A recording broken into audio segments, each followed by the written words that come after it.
Hey everybody, thanks for joining me as we continue our Adam Hughes week.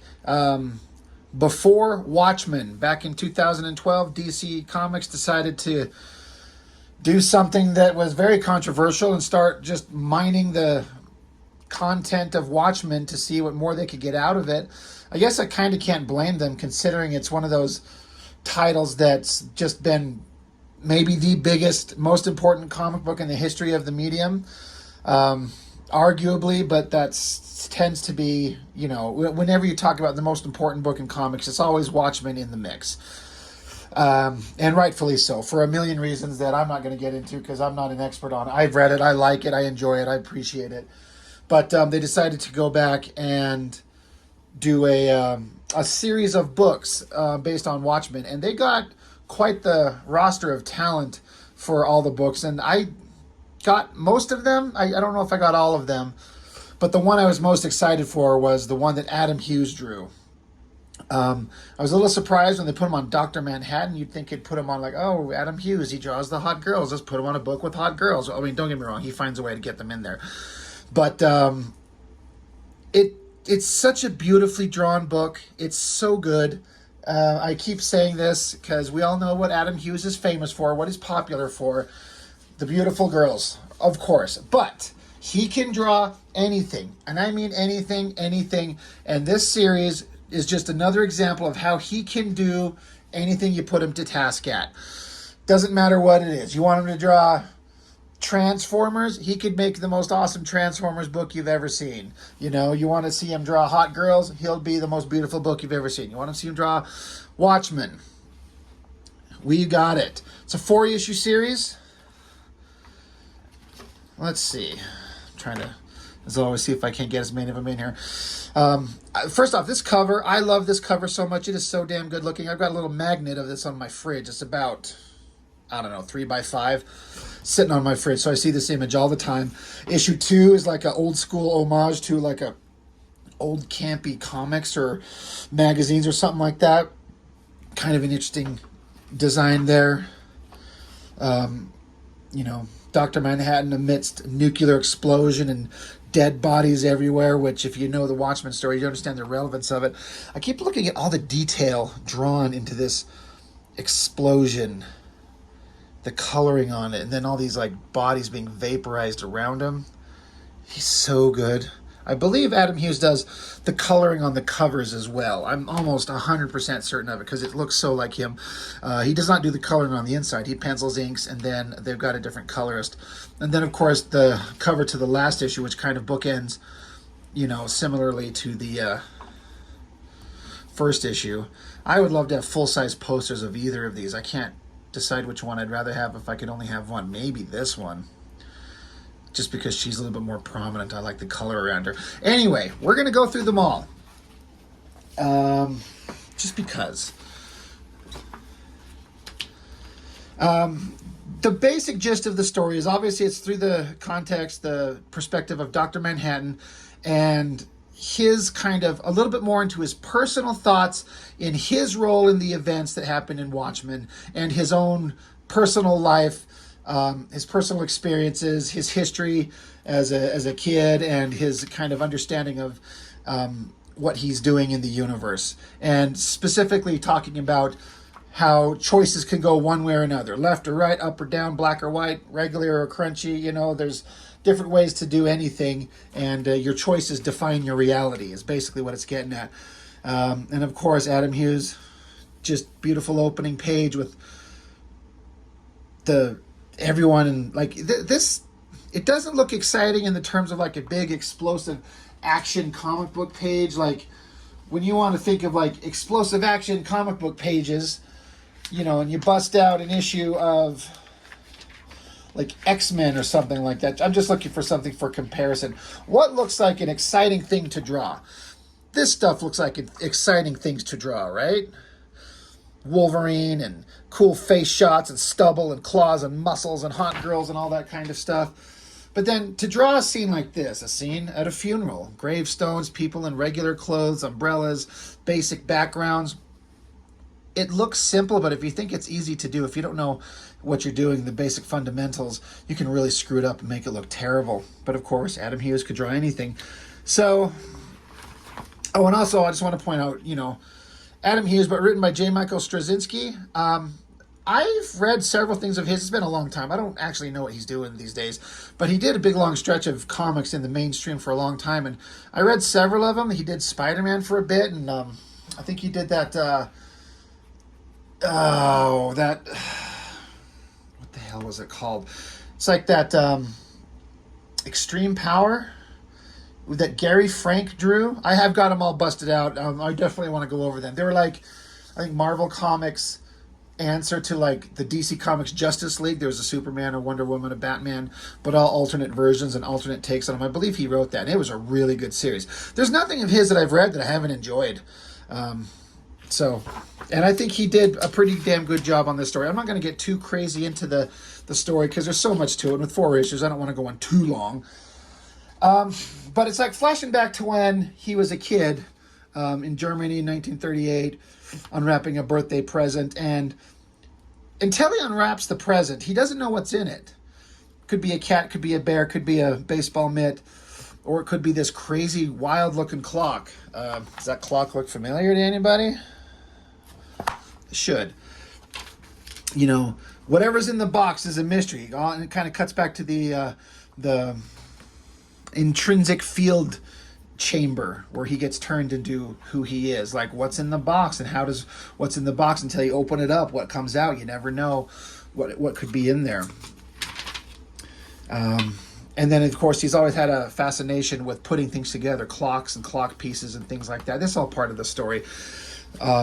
Just really neat looking artwork.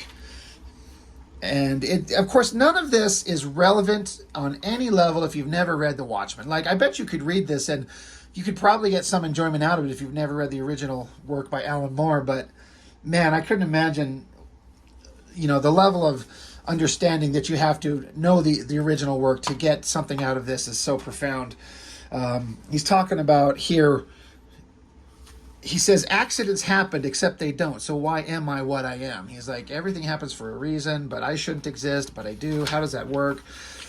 So it keeps flashing back with him at different points in his life. If you remember some of these scenes from the book, he's talking with some of the characters, the original Watchmen, the original characters, the old school ones, talk with his buddy here. Then he's back to when he was just a young man, and there was this beautiful, beautiful woman. I always thought this face right here was so good.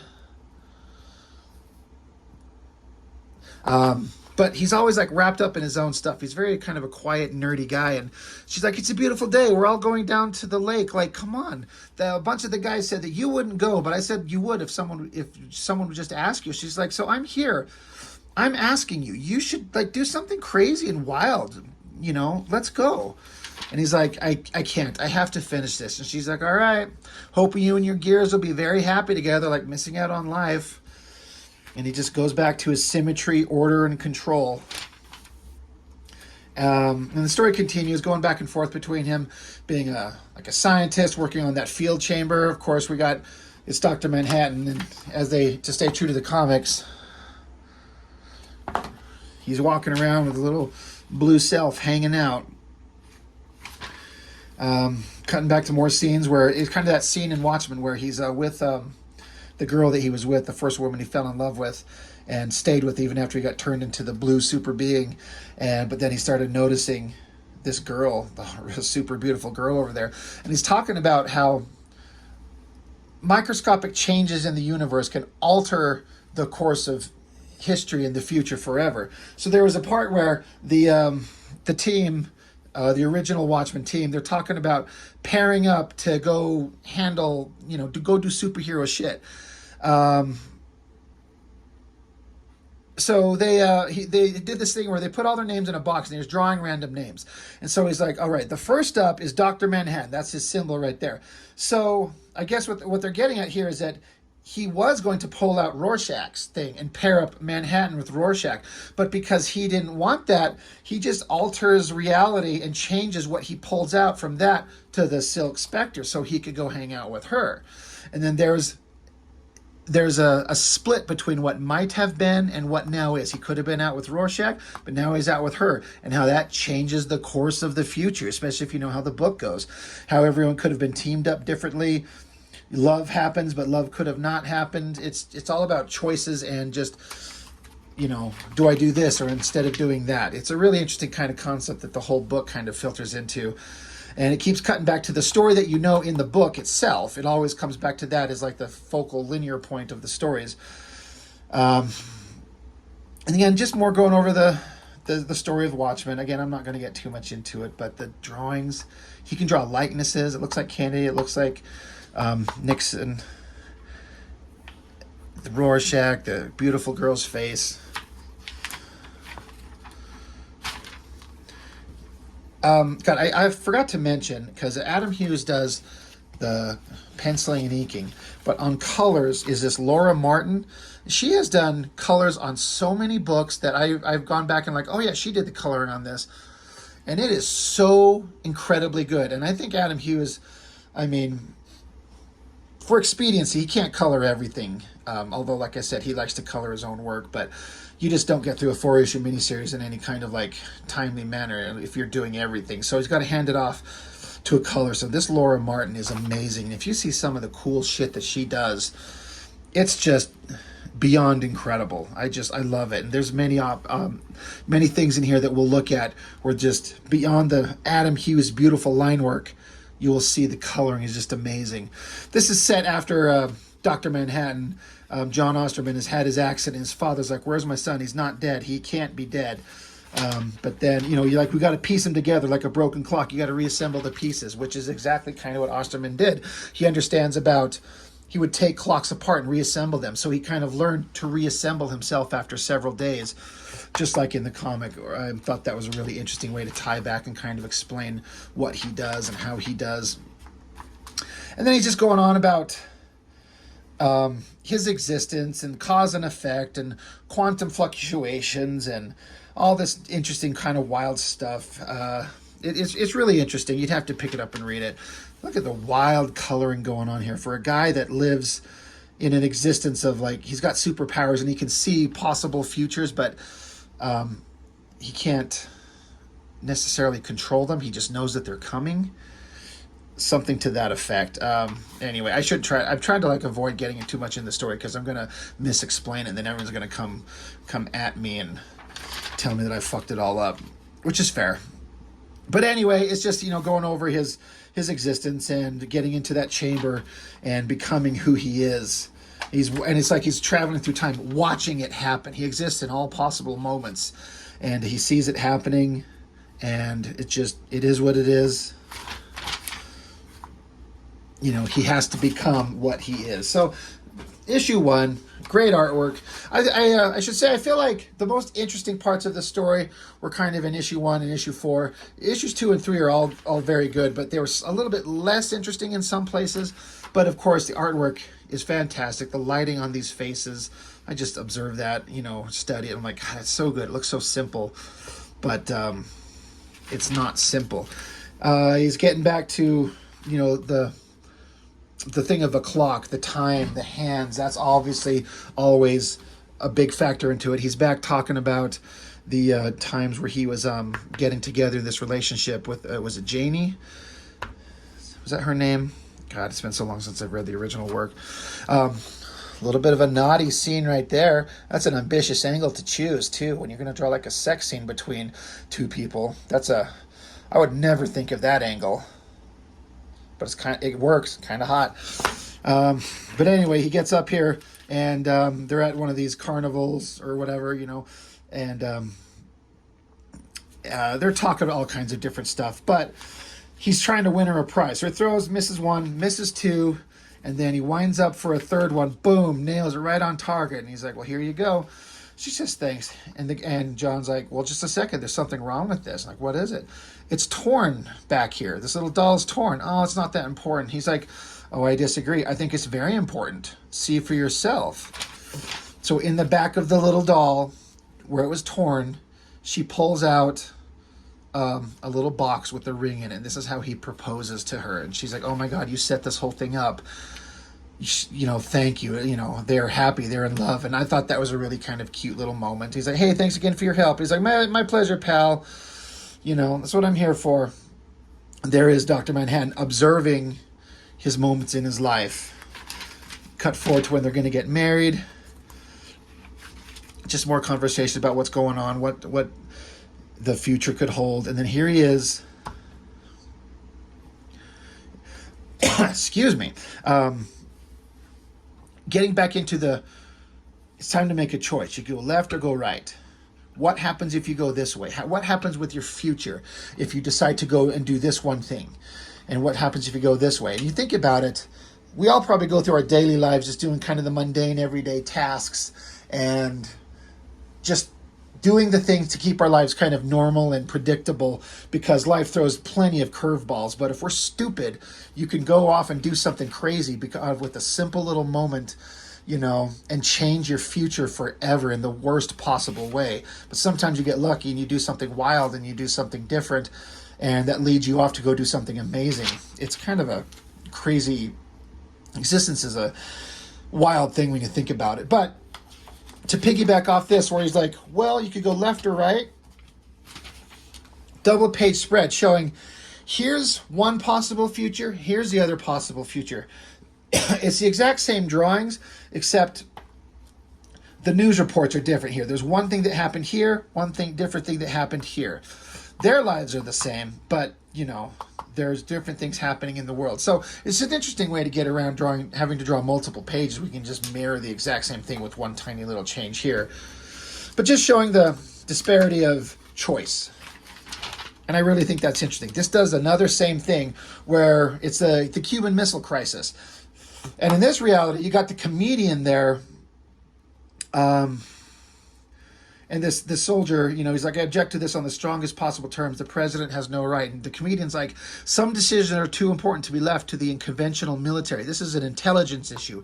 They're pussies. You're all pussies. Let's just get this over with.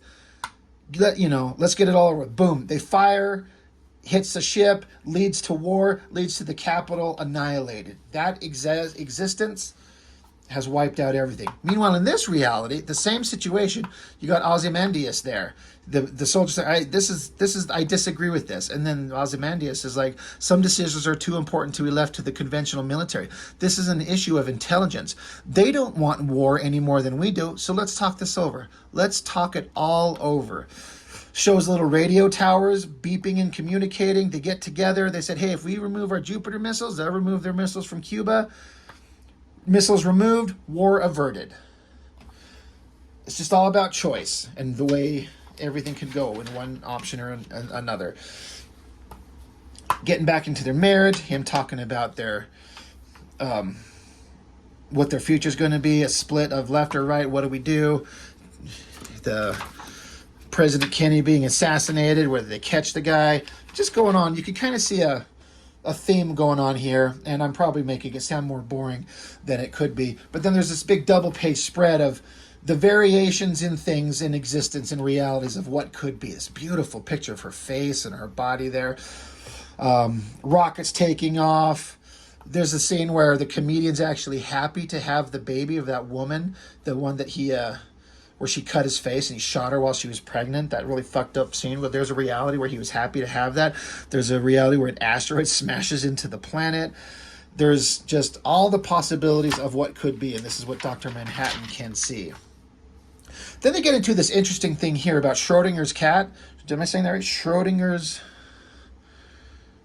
cat idea, which I think this is a simplified version of what that means. And for those who don't know what it is, they basically explain it. They say, basically, a Schrodinger's cat is this idea presented by this guy about quantum states of reality, something like that. First of all, you make a box and you install a glass capsule of poison gas and a mechanism with the 50-50 chance of it breaking. So it could go either way. Next, you put a cat in the box. What the cat thinks about this is anybody's guess, and I love that funny little picture of that cat smiling. He's like, hey, I don't know what's going on. Then you close the box. Now, standing outside of the box, all you know is that there's a 50-50 chance of the poison being released. So the woman's saying, so the cat in the box is either alive or dead? And he's like, no, according to quantum physics, the cat is both alive and dead. In quantum physics, the observer affects the observed, the way that a particle is a particle only when you're looking at it.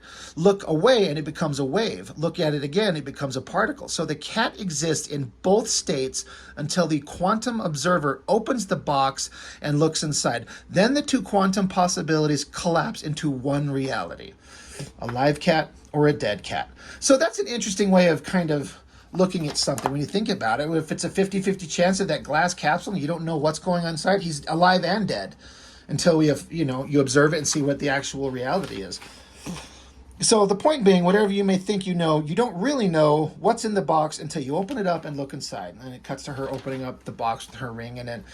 So they go on, continue these philosophical discussions. John keeps working on his clocks and stuff like that. And his hot wife looking amazing with this little sheer outfit on. And, moments in their history that come back to, Dr. Manhattan observing all of this and what the possibilities of the future could be, including the destruction of all life, showing missiles flying around the world, annihilating the planet, blowing it up. And he's just pondering, is this what I am? Is this what I have become? What have I done? What have I done? He's just... the burdens he has to consider being who he is. So that's issue 2. Issue 3. Here we got him on the moon in that classic pose with his nuts just sitting right on the rocky surface there. Just going over possibilities again. August 20th, 1959, 1:15 p.m. I am leaving the intrinsic field chamber to have lunch with Janie. But that's one reality. The other reality, I'm trapped inside the intrinsic field chamber. So he gets wiped out and becomes him, or he just happens to get out and he's his regular self. What would be if none of this happened? I am Legion. I always thought this picture of him standing here and these crazy heads of his spiraling around him. But the same story continues. He's on the moon. He's pondering his existence like they do in the book. Going back to that moment where he alters reality so he gets to go spend time with the sexy Silk Spectre. I mean, who wouldn't want to go hang out with that? Look at him. He's into it. And she knows she ain't stupid. But it could have been him and Rorschach solving problems. I like this, how Dr. Manhattan's looking straight away. He's like, all right, I'm focused on my job. And I get it. When there's a girl you're into, you're like, yeah, I'm kind of looking your way. I'm into this. But, of course, she's not having it. She wants to get out of there. So, again, the story kind of continues. And it goes into this. This is one of, this incredibly drawn scene where it goes back into 1939. The World War had just begun. He was 10 years old. And him and his family have to kind of get away from the Germans coming along from wherever they're living here. So they get into this, this wagon, horse-drawn carriage, and they hide his son in this box. Just stay hidden. You must not make any noise no matter what happens. They got to get away.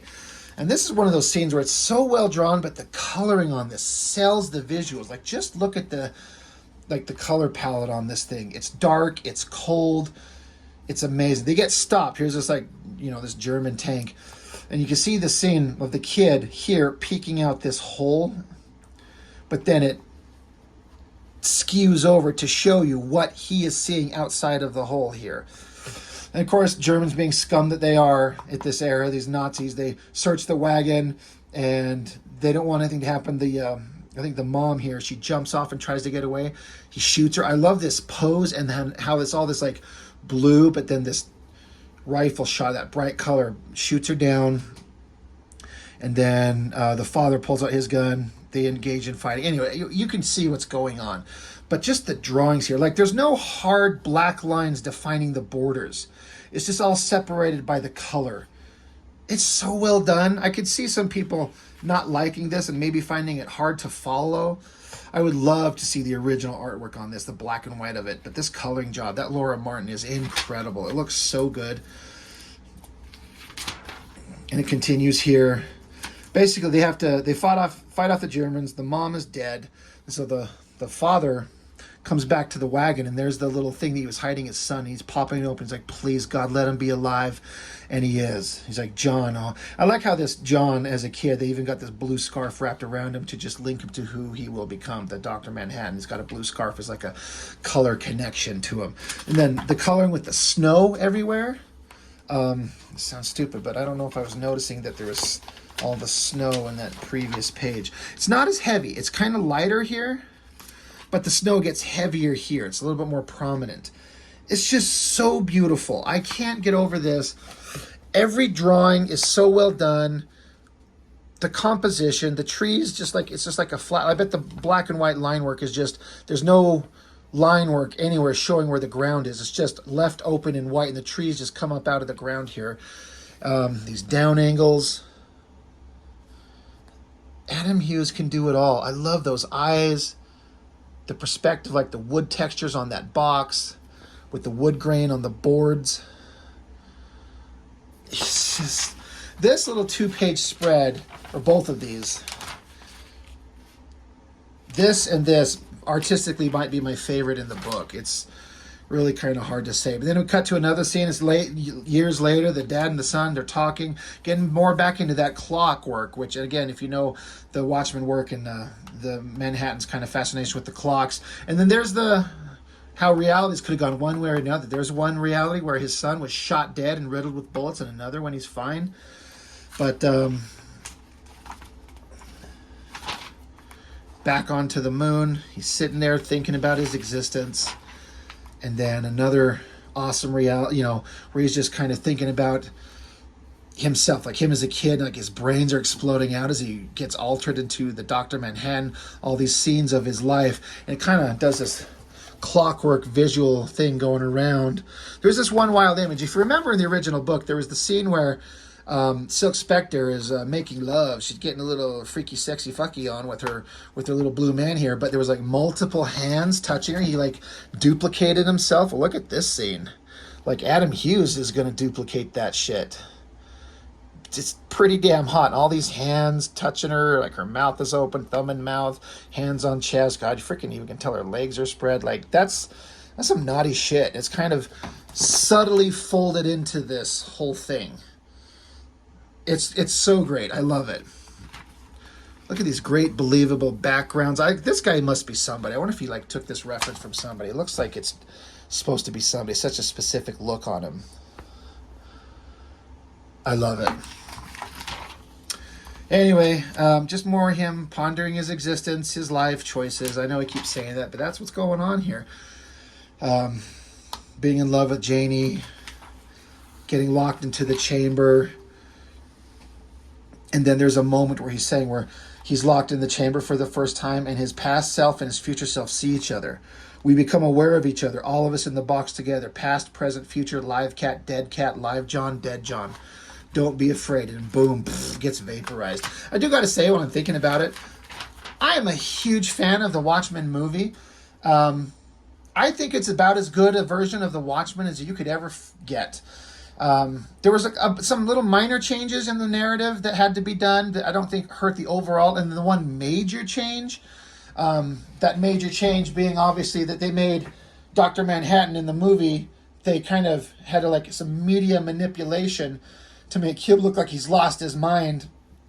And they used his powers that they were learning to channel his powers to had this massive explosion in all the major cities in the world to make it look like he killed everybody, and therefore the world needs to unite against him, which is very different from the ending of the comic book. They ended up doing a alien invasion, giant squid monster appeared into New York and splashed down and smashed the city, and so everyone thought that there was aliens invading the planet, and so everyone had to forego the impending, almost ready to happen nuclear war and join together in their fight against the aliens. I honestly don't mind that difference. I'm actually completely fine with it. I'm not saying it's better, but I'm fine with it. But I think the Watchmen movie is actually pretty damn good. I like it. I can rewatch it several times. And there's some of the music in there. Whenever I see Dr. Manhattan, there's that scene in the movie where he's just kind of thinking privately to himself, and there's this like ominous music in the background. I just hear that music. That music is the Watchmen to me. And if you've seen the movie, I'm pretty sure you must know what I'm talking about. Anyway, the final issue of the 4-issue series, Dr. Manhattan. This book does something I have never seen done in a comic book anywhere. And I said that once or twice in some other things, or some page layouts or some things like that. And so when I say I see something that I've never seen anywhere, I'm not saying it's never been done anywhere ever before. I've not read everything that exists. But when we get to it, you'll see what I'm talking about. I can't get over how much I love this. Her face, the makeup that's being ruined because she's crying, the highlights on her hair, and the way he does this, like the coloring with her translucent kind of sheer outfit, the coloring on her legs, so excellent. Anyway, the story is coming to a head here. Back to his funeral, considering all the possibilities of life, Janie, Silk Spectre, the comedian, Rorschach, the owl, all the things that are part of his existence in the story. Beautiful artwork. We suddenly get a focus on Ozymandias, the villain. How important he is, how smart he is, how relevant he is, and no one expected it. No one saw it coming. They do say that he's supposed to be the smartest man in the world, and he did prove it. Look upon thy sins. So he runs into Ozymandias, and he's like,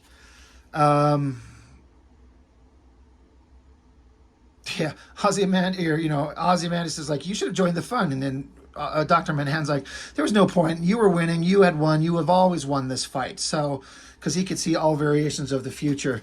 Anyway, Ozymandias is like, what can I do for you? He's like, we need to talk, but we require privacy. So let's go. He's like, well, let me get my car. He's like, no, this will be faster. Does his little teleportation thing. They appear back into the headquarters of Ozzy here. And they talk about, he's like, well, how do you teleport? Do you disassemble molecules and reassemble them? He's like, no, it'd be a waste of effort and constitutes the destruction of the body. I just warp space around me so that I don't move, that space moves. So he's like, so you find it easier to move the universe than to move yourself? Not necessarily easier, less destructive, shall we say, at least to you. Anyway, they're going to talk, and so, Ozzy's like, well, what is this all about? He's like, so I tell him about my travels through time and space, about accidentally becoming a quantum observer capable of creating new universes with even the most casual act. I tell him about how my decisions destroyed the Earth over and over, each new course coming to a fiery end punctuated with mushroom clouds and nuclear weapons obliterating the world. I tell him about destroying the very alternate universes I created. Other men hearing such things would faint, go mad, or run screaming from the room. And if you look, every one of these pictures is him listening intently, but they're all the same, except he allows only a small tick in his expression, lasting the barest flicker of a second. Nervousness, I assume. You can see like his eye, it changes ever so slightly when he hears what he is capable of. And for some reason, I take great pleasure in catching it. He understands that this guy keeps his emotions and his intentions very close to the vest. He doesn't let anyone in. But John caught this one little moment. But does he understand the moment? So he's like, what does that have to do with me? He says, after my work, there now remains just this one quantum reality, this one universe. But as I stretched forth my powers of perception, I sensed something wrong, something that wasn't there before. I can no longer see my future self clearly, almost as though some sort of static was preventing me from seeing my future with clarity, like a thin curtain drawn before my eyes, allowing shapes and silhouettes, but no detail. He's like, well, what can you see? He's like, I see death, I see destruction, and I feel responsible. So you could see the building of the relationship, how these two started to work together. He's like, tell me something. Because your abilities are tied to pure energy, could this static be caused by a massive energy discharge, such as nuclear war, the end of the world, doomsday? He's like, yeah, I thought that I'd caught all of the probabilities in which the world ended in nuclear fire, but this one got through. If this is the one ends the same way because of my mistakes here. My father used to say that if you ask a centipede which foot goes first, it will sit there for hours, unable to move. So he says, as the only man on the planet capable of understanding my dilemma, the decision must be yours. So he's saying here, I have put myself into a box, and I fear that if I move again, I will undo all that I have done. The choice of what to do cannot be mine. I've surrendered that freedom for all time. Like, this decision must be yours. So he's coming to him saying, I'm not sure what to do. Everything's going to end in destruction. I need your help. So here's where this interesting thing happens. Now we switch to this page. We're seeing Ozymandias here, and you're seeing it through the perspective eyes of Dr. Manhattan looking at him, saying, I can help you. But then you see this page, it's upside down. Now, I remember when they solicited this book, they said, hey, retailers, everybody, there are pages that are flipped backwards in this book. It's not an error. It's how it's supposed to be. Don't return them. This is intentional. So anyway, you're seeing it from Dr. Manhattan's perspective looking at him, and then you switch it like this, and now you're seeing it from the perspective of Ozymandias looking at Dr. Manhattan. We've now switched who's narrating the book. It went from him to him, and now we're seeing it through his perspective. I love this shape of this face and this body. It looks so damn good. But now, instead of flipping the book going like this way, because we flipped it over, we now have to go this direction. And they got the ads in there just right. And so now the dialogue is being told from the perspective of Ozymandias. I work to keep my voice carefully modulated, my pulse slow and steady. No telling what John can detect. During his explanation, I fought to keep my feelings from registering, but I think a momentary tick of excitement may have slipped through. With luck, he didn't notice it. That thing we just saw on that other page. And so they're talking, well, if there's a nuclear war coming, the only thing we know for sure is that there's a curtain of static, but not what it is or how it got there. And since we know that it's coming, the smartest thing you, that is I, can do is define it so we can control it. Meaning, he's like, what if there was no need for nukes? What if the world had access to unlimited power? What if there was no nuclear power? What if there was just you? Heartbeat jumped once. Don't react. Let him think it's just an excitement at the idea. So the idea of like harnessing Dr. Manhattan's powers on a permanent level to present unlimited power to the world, then the need for war would go away. This is how they start their plan in the Watchmen world, and I think it's really interesting. If we can just find a way to replicate and synthesize the energy you could create, we could solve all the world's energy problems. We could eliminate poverty, eliminate the need for war. So we can prevent the catastrophe you fear and explain the static because it's you that you are sensing and your own energy taking the world to a new level of progress, even if it does clog up their frequencies a bit. So what do you say? And Manhattan's like, let's do it. We will need to begin immediately. Tell me what you require and I will provide it. He's like, some of the technology I need. Some of the technology I need may not exist yet. He's like, it will. He takes off. And so now Ozymandias has a plan. The plan that is the totality of the Watchmen series. And then just all these moments that go on throughout the book of Watchmen itself. I'm not going to go over them. We all know it. But it's just him talking about, I know that I will bear upon my conscience the millions of people who will die as a result of what I intend to accomplish. I know that even the slightest errant heartbeat over the coming months will betray my intent to John. But this world, the last world, the world for which John has sacrificed so much, must live on. We must destroy the village to save the village. He said he saw himself in the snow killing someone. I cannot escape the possibility that it is me. I will prepare for that eventuality, do all I can to protect myself. But if I die, I die. It is a worthy cause, and sacrifices must be made, which, showing her, if you remember, she gets struck with cancer. And the dialogue, what are you waiting for? Do it. We all know where that scene comes from. And flipping through, they do everything that they set out to do, everything that happens in the Watchmen series. They create the power, all the people who die, the breakdown with the owl and Rorschach and how they all get together and how John at the end comes to understand, Dr. Manhattan comes to understand what Ozymandias has done, why he did it. He says, without condoning or condemning, I understand.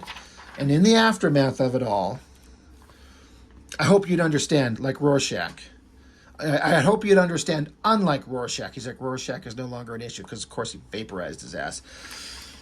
And Manhattan's saying, I'm leaving this galaxy for one less complicated.